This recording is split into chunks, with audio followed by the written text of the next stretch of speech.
আমাদের সর্বধর্ম বর্ণ নির্বিশেষে সমস্ত ধর্মগুলো এবং প্রত্যেক জায়গা থেকে আমার আগত আমার ওয়াকফ বিল বিরোধী ভাইরা, আজ আমরা সর্বধর্ম বর্ণ নির্বিশেষে ওয়াকফ বিলের বিরুদ্ধে গর্জে উঠেছি।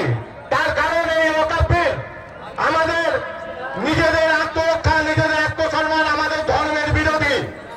এই ধর্ম বিরোধী আইন, যে আইনের বিপক্ষে আজ আমরা এখানে জমায়েত হয়েছি।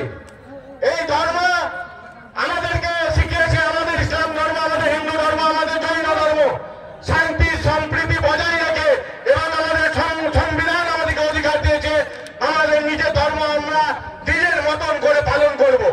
কিন্তু কেউ বা কারা আমাদের ধর্মের উপরে হস্তক্ষেপ করলে এই প্রতিবাদী মুক্তভাবে গর্জে উঠেছে। এই বাংলার মুখ্যমন্ত্রীর প্রথম তার নিরসন হয়েছে। উনি বলেছেন এই ওয়াকফ বিল আমাদের বাংলায় আমি ইমপ্লিমেন্ট করব না।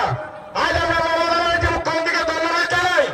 তিনি প্রথম রাস্তা দেখিয়েছেন ওয়াকফ বিল ভারতবর্ষের মধ্যে বাংলায় প্রথম যেটা ইমপ্লিমেন্ট হবে না। আজ বাংলায় যখন এই বিল ইমপ্লিমেন্ট হচ্ছে না, তখন আমরা যেভাবে গর্জে উঠেছি, যেন আগামী দিনে আমরা এই বাংলা তথা গোটা ভারতবর্ষ জুড়ে এই ওয়াকফ বিলের বিরুদ্ধে শান্তিপূর্ণ প্রতিবাদ সভা করে ওয়াকফ বিল প্রত্যাহার করতে বাধ্য করব। আপনাদের মনে আছে কিছুদিন আগে একটা কৃষি বিল এই সরকার করেছিল, কিন্তু কৃষি বিলের বিরুদ্ধে গোটা ভারতবর্ষ জুড়ে সর্বধর্ম বর্ণ সর্ব জাতির নেতারা রাস্তায় নেমেছিলেন এবং 1 বছর পর কিছুদিন পর ওই বিল প্রত্যাহার করতে সরকার বাধ্য হয়েছিল।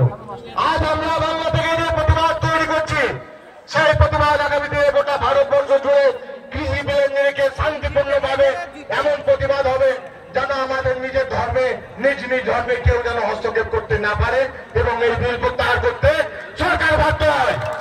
তাই আপনারা চাইবেন আজ আমরা যখন সবাই এক হিন্দু মুসলিম জৈন খ্রিস্টান সবাই মিলে হাতে হাত মিলে এই প্রতিবাদে মুখর হয়েছি, তাই সেই রকম ভাবে আগামী দিনেও এই বাংলা থেকে যেমন কথাই আছে আজ বাংলা যা ভাবে গোটা ভারতবর্ষ কাল তাই ভাবে।